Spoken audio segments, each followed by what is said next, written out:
This one's for the gals was created to bring in children, girls, to teach them all the opportunities that are out there. These are important for the future. It's important for today. The women that are out here working, I see them out here. I see them like, okay, I really want to go over there and sit in on this, but I've got to make this sell, so I'll see you here and I'll circle back with that. Let me connect with her. And so I do challenge everyone to look us up on LinkedIn, send us a connection, stay connected that way. But I want to talk a little bit about the challenge of being a woman in industry. So I know this is the hard one. This is the one that's tricky to talk about, especially while being in a male-dominated space. But I've done it for the last 5 years, so I'm pretty comfortable about it. And I would love questions, and I would love the challenge of how to fix some of the issues that we have with our workforce in general. And at the same time, we're celebrating that women are here, that they do the job, and that we love it. I mean, we love it. We wouldn't be doing this if we didn't love it. So let's talk a little about the challenges. Who wants to go first? Okay.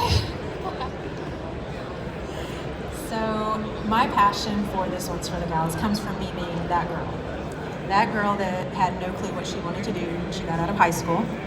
I went into the workforce, I said I'm gonna go figure life out, and that was not the best plan. I ended up getting married, having kids, and then getting divorced. I was a single mom, I had 2 little twin boys, no post-secondary education or training, and a very feeble resume. And I'm like, what am I gonna do? So a friend of mine suggested I do a 6-week AutoCAD drafting and design course, which I did. Enjoyed it. I was pretty good at it. Attention to detail, women, yes. I walked into Bechtel with that certificate in one hand and a willingness to learn in the other because it was a need. I needed to provide for my boys. I knew if I was going to provide a great life for them, I needed a career, not just a job. So Bechtel gave me that entry-level job, and it changed my life, and it changed everything for me, everything I thought it was to be a woman in the workforce, to have a career, to be an adult.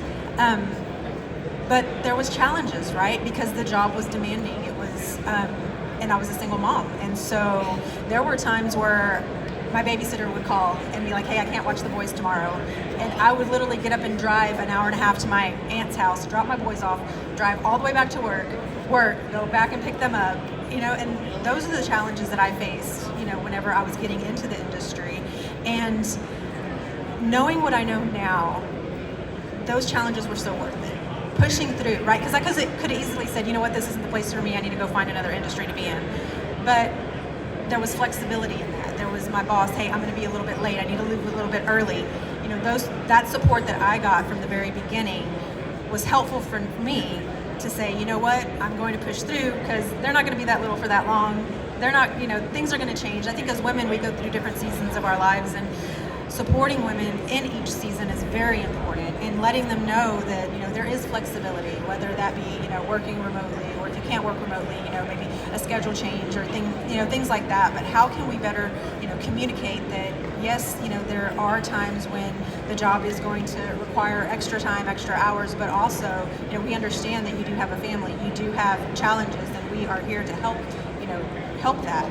And so for me, getting into the industry was, something that I never thought I could do, for one. I never ever imagined that I would be where I'm at today. But it's kind of that need of becoming a mom and having to say, okay, I've got to do something. I've got to do something that changed my generation, changed the generation. And so I think now industry is starting to realize that, right? They have to meet the women where they're at and say, hey, we are here to support you. And one thing I wanted to mention, I went to a conference recently, a Women in Manufacturing conference, and there was a couple of men in the audience. And one of the men got called out on, like, hey, asked him a question. He said, I'm here because I have women on my team, and I want to know how I can better support them. And I just thought that was amazing. It's one of my favorite things to ever hear. And I know there's a lot of allies that are here that may be at the booth to hear, but we have people that come to the Empowering Women in Industry conference, and I tell people all the time, the man that comes to a full woman conference, they know what it feels like to be a woman in a male-dominated space. It's a little uncomfortable. You're looking for the other man in the room. Is there somebody here? What should I talk about? Who should I sit with?